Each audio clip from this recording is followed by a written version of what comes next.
my lovelies, and welcome to the Prosperous Yogini podcast, episode 11. And today I am going to be talking to you about mindset. So one of my favourite all-time women in business is Denise Duffield-Thomas.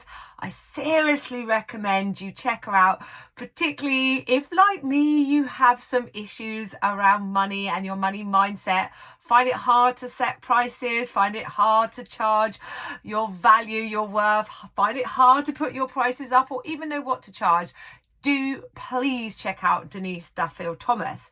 Anyway, on her social media a few weeks ago, she put this quote, went something along the lines of, mindset is everything, the rest you can Google. And I was like, yes, that is 100% true. So let's take an example of this. Let's look at the technology side of things. You want to know how to build a website, how to refine your website, how to improve the pictures on your website. You want to grow your social media. You want to grow your Instagram account. You want to learn how to do reels. You want to set up email marketing. You want to add in email automation. Honestly, all of this you can Google. You can watch YouTube videos, find out how to do it. You can also pay someone to help you do it. Everything, and I've learned this, everything on the tech front is figurable, outable. That's hard to say, but it really is. If I remember back to my journey in March 2020, April 2020, when I had 100% in-person business, like hands on heart, like I was almost like anti-tech.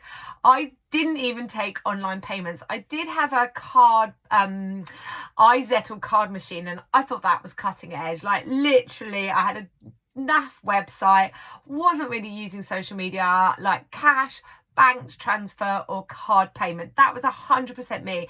I had no idea how to run online courses, set up online payment, set up online booking systems, set up WordPress websites, set up email marketing, all of this stuff that is now a major part of my business. And there were many times where I would have tech overwhelm. And interestingly, I'm going to talk about the habit of overwhelm in my next podcast. But I just remember sometimes the tech stressing me out so much that I would literally be in tears. And it still has me like that sometimes today when something goes wrong or I've got to level up again and learn a new skill. But one thing I've learned over the last couple of years is everything on the tech front can be figured out. Like, there is an answer to it. And if you can't find the answer to it, or it's too much for you to figure out, because along with summer holiday, hanging out with family, surfing, I've also been reading Gay Hendricks' book, The Big Leap, and he talks about our zones, our zone of genius, our zone of excellence. We also have a zone of incompetence. My zone of incompetence is 100% cooking and cleaning my house. But like some of us, there are some things on the tech front that I'm like, I just can't do that. That's going to take me ages to do. It's much better if I pay someone to do that for me. So you can either figure it out if it's really, really challenging for you, or zapping your time so much that it's not worth the investment in your time. There will be someone who will be a tech expert who can help you. But going back to my dear friend YouTube, I have spent many hours, particularly in 2020, on YouTube watching tutorials on how to do stuff. Like one, for example, like my Instagram and Facebook business pages weren't talking to each other. How did I get my Instagram page connected to my Facebook business page?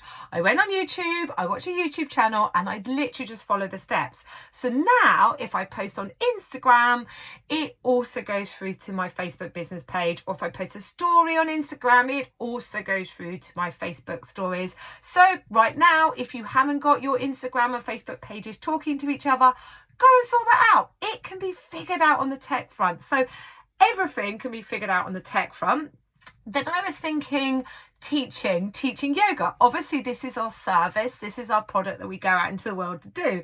Like literally, like hand on heart, once you've got your training, whether it's 200 hours, 300 hours, 500 hours, however you train, whoever you trained with, I don't really care. Plus, it doesn't really matter. Like, hand on heart here, I've been teaching for 13 years. Nobody has ever asked me how many hours training I've got, who I trained with. Like, they literally don't care. So once you've got your training qualification, to get better at teaching, it is super easy. Are you ready for this? You have to go out and practice teaching. It's literally that. Teaching any subject, teaching anything, whatever your gift, whatever your service is that you're sharing with the world, to get better at delivering that service, that gift, teaching yoga being one of them, you just have to go out and practice it. And I think, like, what are those skills as a teacher that keeps me improving as a teacher? Well, it's my personal practice, that my love of yoga stays alive. I can't remember who it was, but years ago I read somebody, a yoga teacher, talking about really her teaching is just sharing the love of yoga and sharing her experience of the practice. I was like, yes. So you have to be practicing to be sharing the practice and sharing your love of practice. Obviously, we have times in our life where we have less time to practice. We have times in our life where we might get sidetracked by other things. Like, I'll give you an example on my journey. After I had my babies, I spent a lot of time doing Pilates. I found Pilates in terms of postnatal rehab really effective. And I now stole loads of that and teach that to my postnatal women in my mum and baby yoga classes. Also, as a teacher, we want to be a reflective practitioner. Now, that doesn't mean we finish our yoga class and go, that was shit. I am really bad. I'm going to give that up. No. Reflective practitioner is just one that goes, well, you know, what happens if I played with this? Curiosity. What happens if I did this differently? Or that worked really well. I'm going to make sure I remember that and do that again. And not so sure about that. Nobody died. It wasn't that bad. This is mindset here. I'm not terrible. I'm human. Next time I'm going to try this.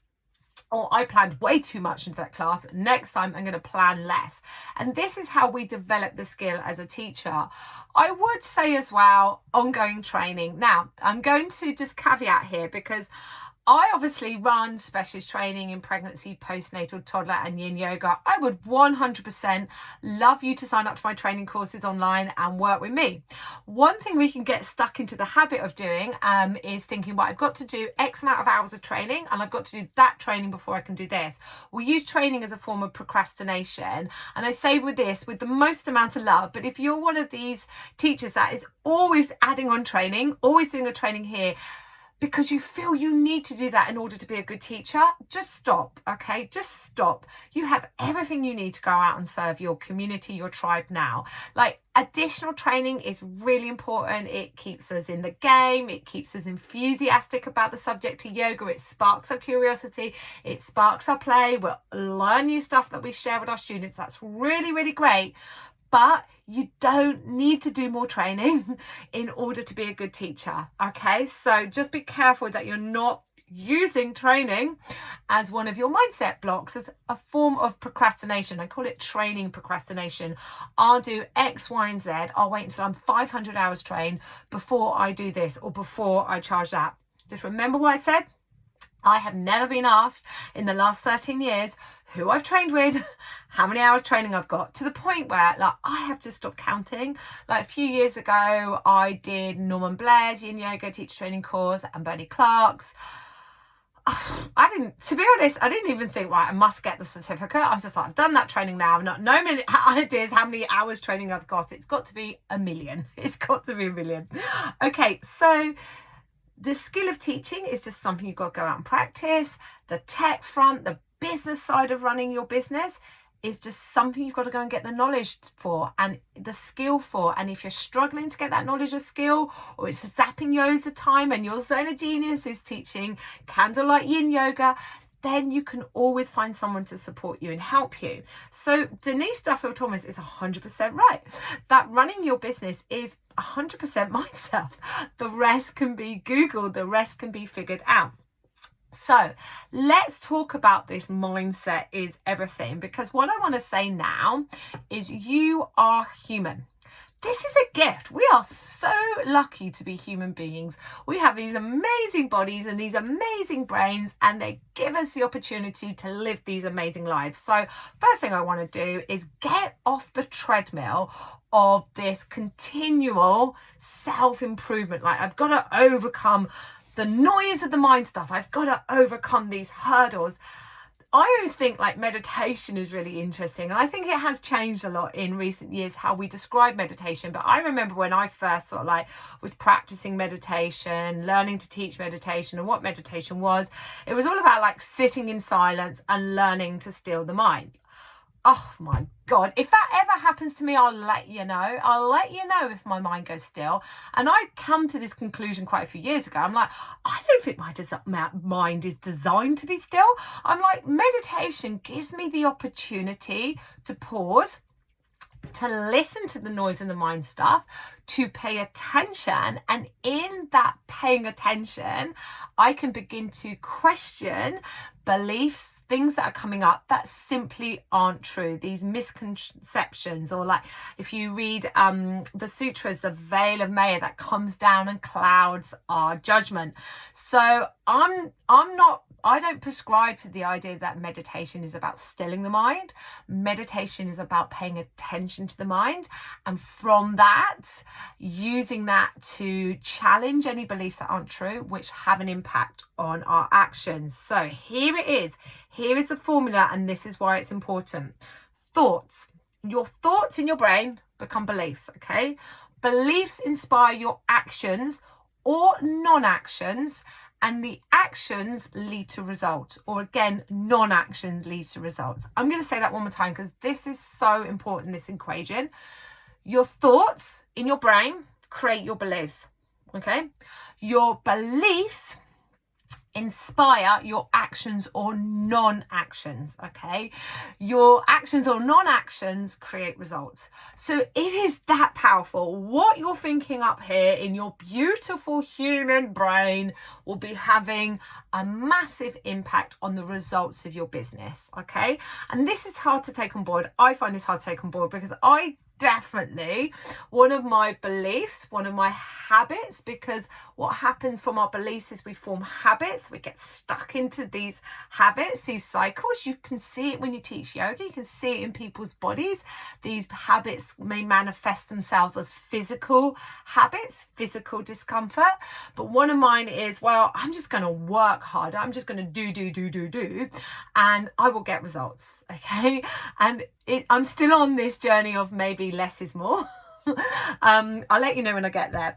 So what I want us to do is be completely compassionate to our beautiful human brain, because ultimately all our brain wants to do, right, is keep you alive.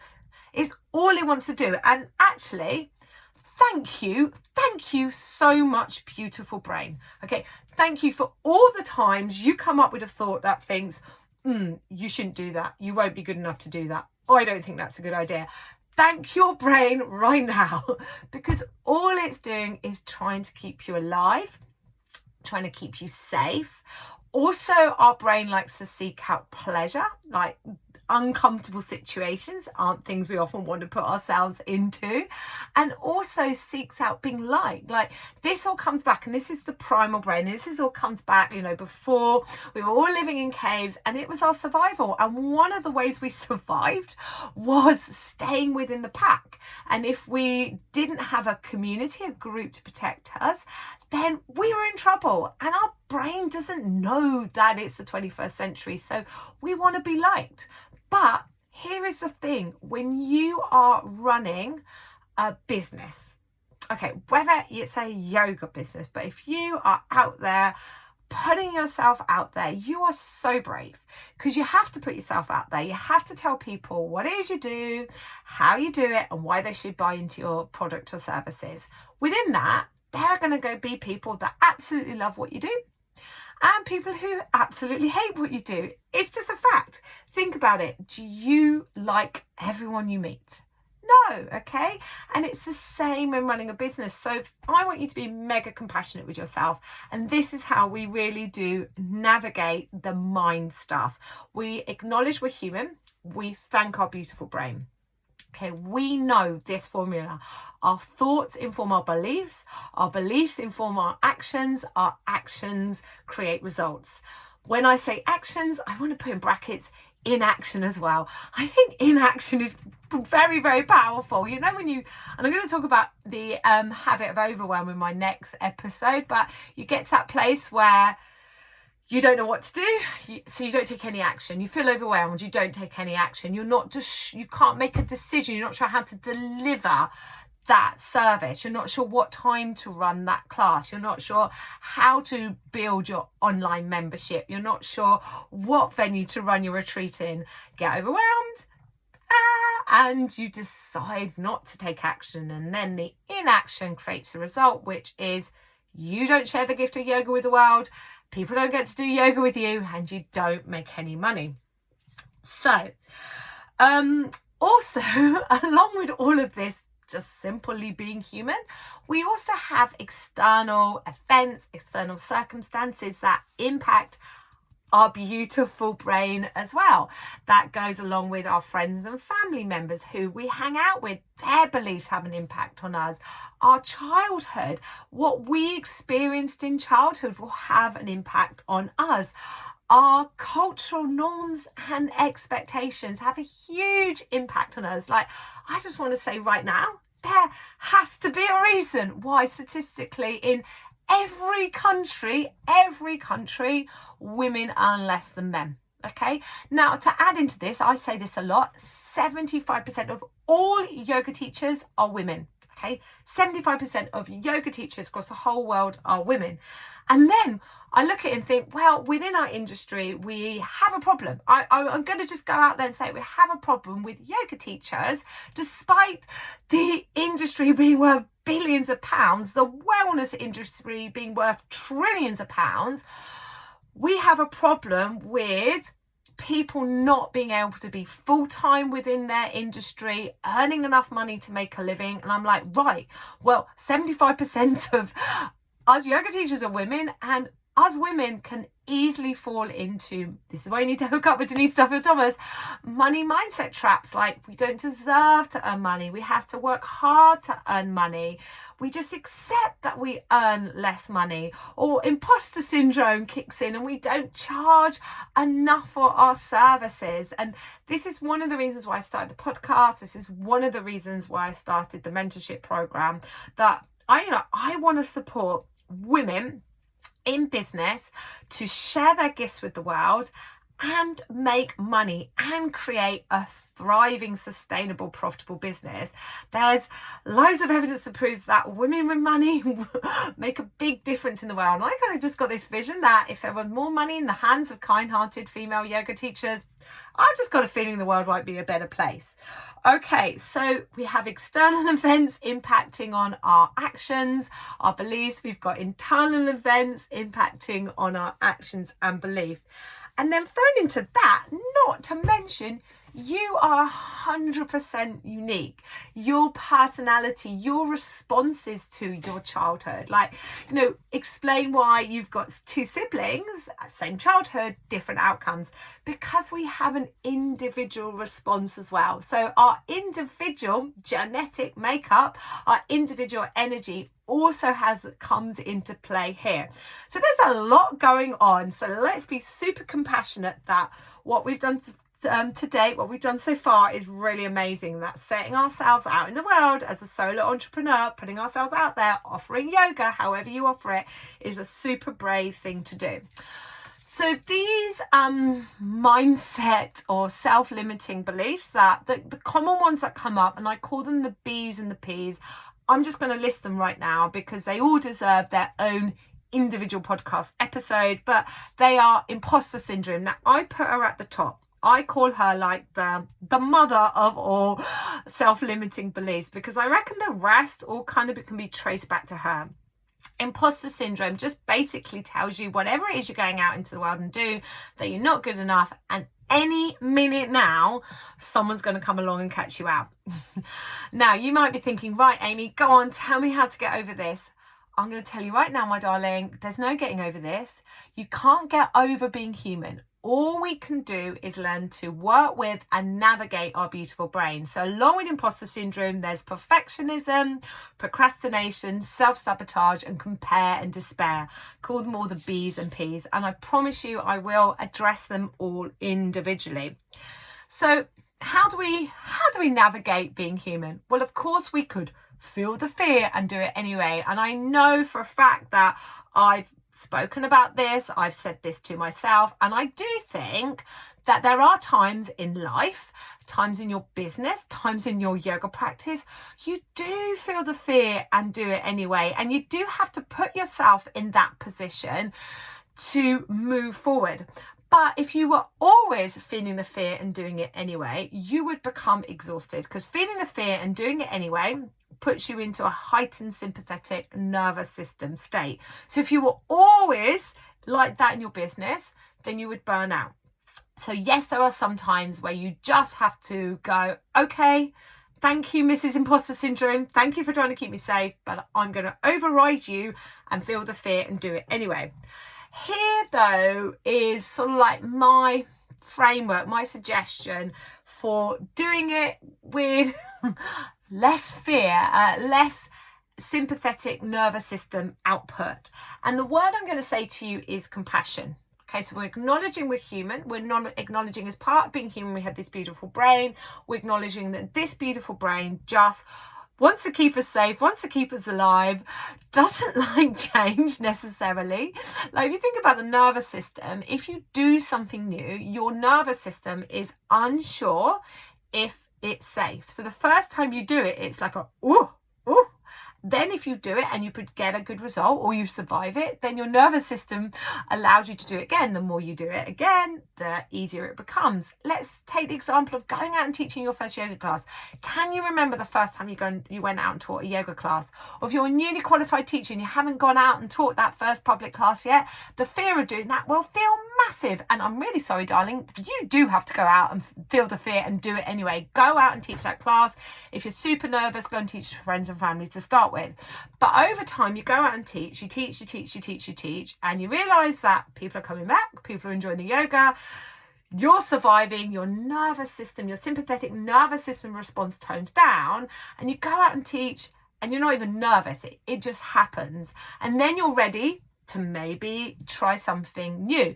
This is called expanding your comfort zone. And this is what you need to do most of the time to overcome these self-limiting beliefs, this mindset that gets in the way. So you know you're human. And that's a great thing. You pay attention, okay? This is what we practice in yoga.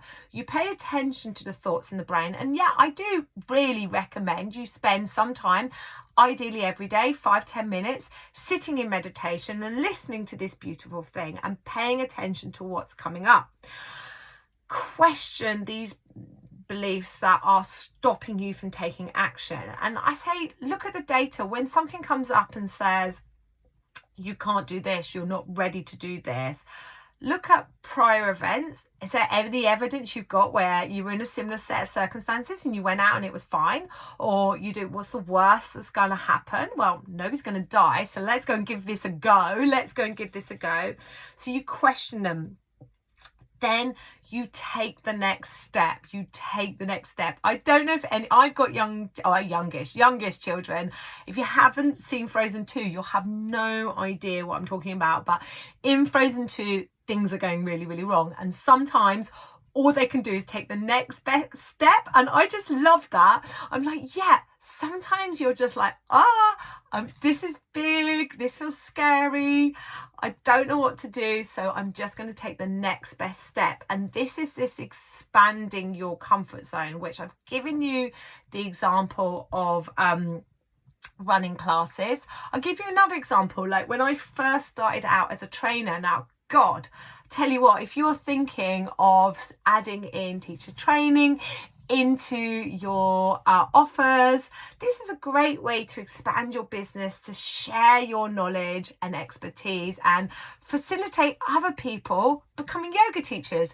The world needs yoga. The world needs yoga teachers. So step out of any scarcity mindset, first of all, that there's already too many yoga teachers in the world. Once you move out of that, the next thing is, who am I? Who am I to train yoga teachers? Do I have enough experience? Do I have enough knowledge? I remember thinking, oh my God, I just don't know everything about yoga. So I expanded my comfort zone by, first of all, offering shorter specialist courses in my specialist areas. So pregnancy and postnatal and toddler yoga. I'd been doing this for, I think at the time when I started the courses, 8 years. I had busy classes and I felt like really confident of sharing my knowledge with others and helping them create a business like my business, offering pre, post and toddler yoga. Then I did this for a few years. And of course, the first time I did it, I was super nervous. I questioning myself. I did feel the fear and do it anyway, but I did it and it went well and got good results. So then I did it again and I did it again. And I continued to feel less nervous about it and more confident. So this is expanding my zone of comfort. Then I was like, right, people were asking me to run a foundation teacher training course, and exactly the same mindset, belief issues kicked in. Imposter syndrome. I'm not good enough. This is a major responsibility, training yoga teachers. You know, I'm not ready for this responsibility. I don't know everything about the subject of yoga. Then paid attention to those beliefs. Then question them. Well, first of all, who does know everything about the subject of yoga? Who does? Plus a foundation yoga teacher training course is that broad training to introduce people into just teaching yoga. I'd had evidence of success of training other pre and postnatal toddler yoga teachers. I had people asking me to run a foundation teacher training course. Plus, what happens if I didn't do it alone and I brought another teacher in with me? All of those answers to that belief that I wasn't ready, I wasn't good enough, I didn't have right subject knowledge, reframe that belief. Then that led me to take the action of setting up my foundation yoga teacher training course. So there's just one example of how we have our beliefs, okay? Our thoughts create our beliefs. Our beliefs inspire our actions inspire results. Your mindset, your limiting beliefs, okay, which are going to exist because you're human, my darling, could be preventing you from sharing the gift of yoga with the world and making money in your business. How do I get around that? Sometimes I've got to feel the fear and do it anyway, but a lot of the time I need to expand my zone of comfort with compassion. And I challenge these thoughts. With questions. How do I know what thoughts are there? I listen to my beautiful brain. I sit in meditation, which gives me the time and space not to still my brain, because that brain is not designed to be still. It's not designed to be thoughtless, but time to pay attention to those thoughts. So in the Prosperous Yogini mentorship program, we literally have a whole module dedicated to this. Module 2 is working through these self-limiting beliefs, working through thought work. So I give you a framework, a clear framework in which to work through thought work. Plus, if I'm totally honest, it's really hard to navigate this all by yourself. So what's so good about the program is you can ask me at any time when you're having one of those moments of self-doubt or I'm not ready to do this. I can help support you navigate these self-limiting beliefs. I can help question them. I can even, I do this frequently, provide evidence of the contrary when you're saying, one of my favourite ones I did recently is a teacher in there was, this happens, slipped into, well, there's already loads of yoga teachers in my area. There's not enough room for me. So I Googled the population of the area. I think it was about 9,000 people. And I was like, well, how many people do you want in your yoga business, in your local yoga classes? I think there's room for you all. So I would love you to join the Prosperous Yogini mentorship program. It is currently August, end of August, and I'm changing things up into the program. So I'm adding in some Voxer hours and one-to-one mentoring call, which I'm really excited about. Everyone's going to get the same VIP treatment. That is going to impact the price. Price will be going up, but the value is going up. I'm really excited about it. I will be opening the doors to this new improved offer on the 1st of September, and that will only be open for 2 weeks. So I'm going to start opening and closing doors onto the program. So now, if you're listening in, now take action, join before the doors close for a bit, and also join now at the amazing introductory price where you're still going to get those Voxer hours and one-to-one business coaching from me. Okay, my lovelies, otherwise tune in next week to the Prosperous Yogini mentorship. What am I talking about? The Prosperous Yogini podcast. I'm going to be talking about one of my favourite topics, one of the things that I suffer from all the time, overwhelm.